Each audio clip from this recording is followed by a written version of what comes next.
Don't paint everybody as blood. Jamaat Islami को करोगे, where do you get the moral courage? मेरा उनसे हमेशा झगड़ा रहा है और रहेगा all the times to come. They voted against me in parliament so that they have sustainable levels of income, so that they become a part of society. You can't just tell them that I will not give you a bank loan, I will not give you a job, I will not give you a passport, I will not allow you to work. तो फिर करेगा क्या? What will they do? बिस्मिल्लाहिर्रहमानिर्रहीम। हमने जो आपको आज invitation दी है वो इसलिए दी है कि हमने आज पार्टी का मैनिफेस्टो रिलीज करना है। तो आज हमारे लीडर्स कुछ तो फॉर्म भर रहे हैं, कुछ कैंपेनिंग में हैं, तो इसलिए मैं अपने स्पोक्समैन के साथ अकेली यहाँ आकर आपके सामने रिलीज करूँगा। तो ये हमारी जो है ये हमारा जो है डिग्निटी एंड डेवलपमेंट के मौजूद से का जो इसका है हेडिंग है।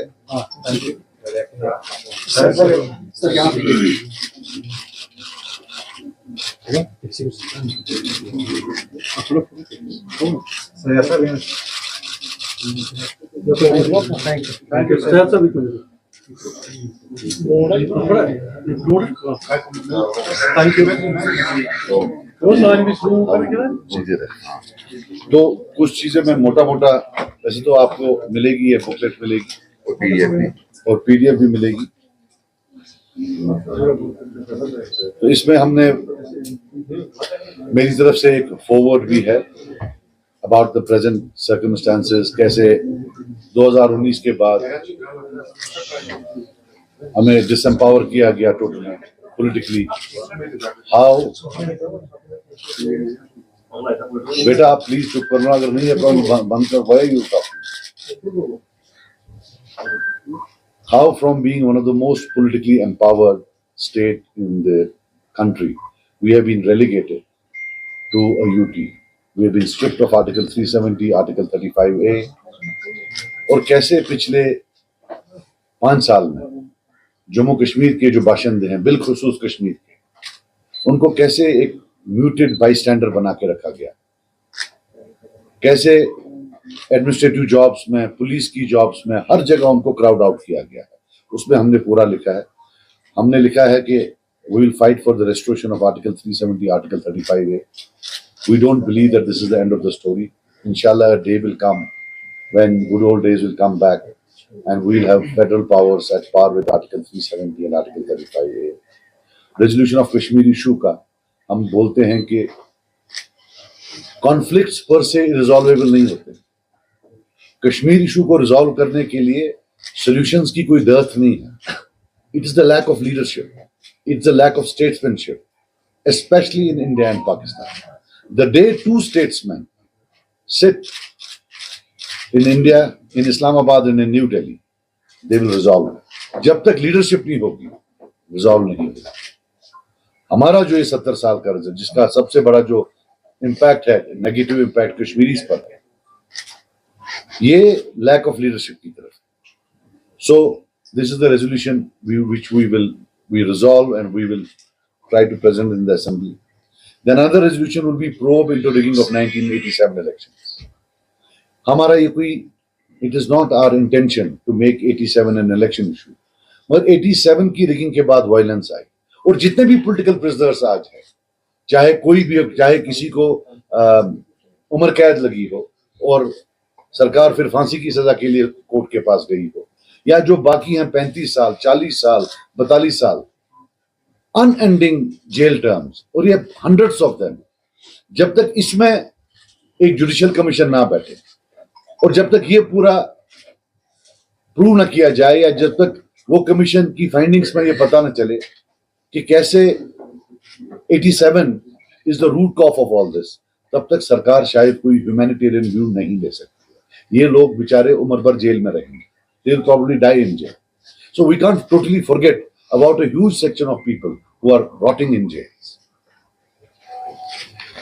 फिर ये जो पिछले इलेक्शन में मैंने कैंपेन इशू बनाया था, आज भी बनाएंगे, कि कैसे अगर पूरे बड़े खानदान में किसी एक इंसान ने कभी अलहदगी की पसंद थॉट नरिश किया हो, कैसे उनके पूरे खानदान को ब्लैकलिस्ट किया जाता है और जो पुलिस वेरिफिकेशन सर्टिफिकेट्स है वो एडवर्स दी जाती है। पहले तो था, पहले आयामों में पासपोर्ट डिनाई करते थे, अब अगर प्रमोशन है उसमें भी माना जाता है। And we believe that getting police certificate for everything, promotion है तो पुलिस वेरिफिकेशन सर्टिफिकेट लाओ, नौकरी है तो पुलिस वेरिफिकेशन सर्टिफिकेट लाओ, बाकी जगह तो मुल्क में है नहीं। How can you specifically target Kashmir? और इसमें जितना भी इंपैक्ट पड़ता है कश्मीर में, जम्मू में तो कोई एडवर्स आती नहीं है। फिर जो डेमोलिशन या जो रिट्रीव कर रहे थे गवर्नमेंट लैंड, वी वेलकम। जहां बड़े 100 कनाल हो, 50 कनाल हो, आप लें, लेकिन जो गरीब 1.5 कनाल या आधे कनाल में बैठे, उसका जो डिमोलिशन हुआ उसको हम कंडेम करते हैं। एंड वी बिलीव कि जितने भी लोग बिलखुसूस रूरल सेटिंग्स में, ड्वेलिंग्स में हैं, घर में बैठे हैं, या सिटी में आधा कनाल, पौना कनाल, 1-2 कनाल, वी बिलीव अगर वो गवर्नमेंट लैंड पर हैं, उन्हें मकान बनाए हैं, गवर्नमेंट का जॉब नहीं होता है घर तोड़ना, गवर्नमेंट का जॉब होता है घर बसाना। वी बिलीव कि जितने भी लोग हैं जिनका हमने लिस्ट बनाया है, that should be transferred into their name. The government ओज इट टू देम। गवर्नमेंट जब बीपीएल के लिए पैसा देती है, जब वो हाउसिंग के लिए पैसा देती है, तो how can they dethrone them? क्यों जी आपने आधा कनाल लैंड पकड़ा हुआ है government? So we believe it should be transferred into their names, जो इतने से 50 साल 60 साल से घर बनाकर वहां बैठे हुए हैं। फिर रिहेबिलिटेशन ऑफ कॉन्फ्लिक्ट विक्टिम्स हैं, फिर जो ड्रैकोनियन लॉज हैं, PSA and other things, those we believe they should never have been part of a civilized society. They should never ever have been here in the first place. और जो हर form of decent को criminalize किया गया, we believe that that needs to be decriminalized. और return of Kashmiri Pandits, we believe an enabling environment should be made for them to honorably return with dignity and resume their places in their homeland. Reintegration, जो जिन लोगों ने बंदूकें उठाई थी या जिन्होंने system को चैलेंज किया था, you can't punish them for all their lives. There is a limit to punishment. There is a concept of reintegration. We seriously believe that we should try and reintegrate them so that they have sustainable levels of income, so that they become a part of society. You can't just tell them that I will not give you a bank loan, I will not give you a job, I will not give you a passport, I will not allow you to work. तो फिर करेगा क्या? What will they do? And these are thousands of people, and nobody is talking about them. So we believe that the concept of reintegration of these ex-combatants into the civil life, the government will have to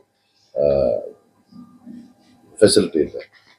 Baki promises on employment, on electricity, on social welfare payments.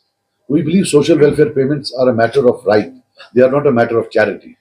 So we believe, and हम चाहते हैं कि ये link होना चाहिए, जैसे तनख्वाहें बढ़ती हैं, जब महंगाई होती है तनख्वाहें बढ़ती हैं, जो हम सोशल वेलफेयर पेमेंट्स देते हैं, they should be link to an index कि जहां तनख्वाहें बढ़ी लोगों की, पब्लिक सेक्टर एम्प्लॉइज की, गवर्नमेंट एम्प्लॉइज की, तो वो भी खुद ब खुद बढ़ना चाहिए। उनको भीख नहीं मांगना पड़े, जनाब हमारा बढ़ाओ। जब मैं मिनिस्टर था, जब हमने बढ़ाया 300 से 1000, शायद 20 साल के बाद बढ़ाया।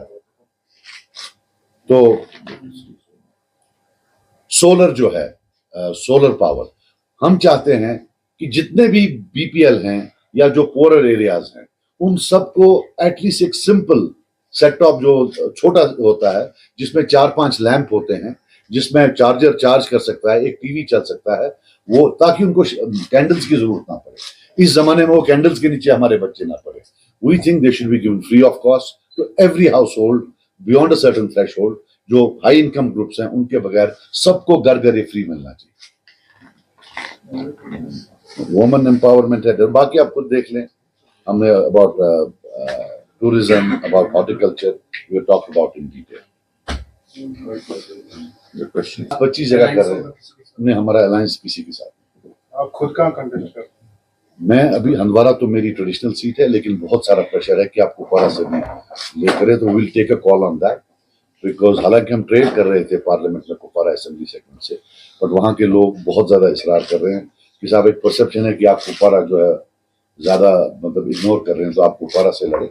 So most likely I could be fighting from both the places, but final decision by evening.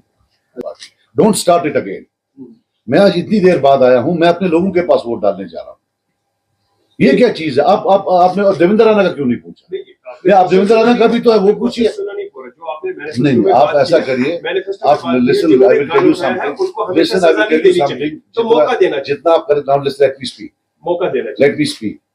जो आपने करना था पिछली बार आपने किया। मैं बोल रहा हूं, have the guts, go and ask Omar Abdullah what did Devendra Rana से, बिकॉज 2019 में हंदवाड़ा के बड़े जलसे में मैंने एग्जैक्टली सेम बातें बोली। तब जब आपने उसको पूछा, उसने बोला ऐसे। अब उसका जो करीबी साथी है उसको एक्यूज कर रहा है। उमर अब्दुल्ला साहब कोई नॉर्मल आदमी नहीं है, एक्स चीफ मिनिस्टर रह चुके हैं। He has to answer. Why don't you go and ask him, and why doesn't he answer? Why is he keeping quiet? If it is true that in 2014 he fought on an election to keep BJP out, then he was having negotiations with them. It's a serious matter. The people need to know. And don't paint everybody as blood. जमात इस्लामी को करोगे? Where do you get the moral courage? मेरा उनसे हमेशा झगड़ा रहा है और रहेगा. All the times to come. They voted against me in parliament. But do you know how many people have died? How many of them are in jail even today? उनकी सारी तंजीम जेल में है। और आप उठे हो कि जी उमर अब्दुल्ला ने बोला वो बीजेपी है इसलिए वो बीजेपी है। आपके जो मैनिफेस्टो में एक अच्छी बात आपने कहा ना, आपने शायद इसको गलत तरीके से लिया। आपने कहा कि जिन्होंने भी गन उठाया उनको हमेशा हम सजा नहीं दे सकते हैं। अगर कोई मेन स्ट्रीम में आना चाहेगा उनको मौका मिलना चाहिए। देखो मेरी बात सुनो, mainstream is full of, यार don't, why are you calling them proxies? There are at least 5-6,000 graves belonging to them. मुझे एक चीज बताओ, आप जेल गए हो? इंट्रोगेशन खाया कभी? कभी नहीं ना किया है। Then how do you sit on a moral judgment for someone जिनके 5-6 हजार आदमी गए उसमें, जिनके इस वक्त 1,000-2,000 आदमी गए उसमें? शर्म नाम की भी तो कोई चीज है ना। खुद तो आप करते नहीं हो। अब जो कोई कश्मीरी वहां करता है उसको लेबल करते हो। Are you telling me that anybody who enters mainstream space is a collaborator? Is this what you are saying? आप मुझे बताओ, इंडिपेंडेंस को भी आप कोलैबोरेटर बना रहे हो। आप बोल रहे हो इंजीनियर भी कोलैबोरेटर है, जमात भी कोलैबोरेटर है, सब कोलैबोरेटर हैं। तो क्या वो उमर अब्दुल्ला साहब आप फिर वही खुद एक कैंडिडेट एनसी का उठाएं, दूसरा भी एनसी का ही उठे, वो आपस में ही खेले, बाकी सब कोलैबोरेटर्स बाहर जाएंगे?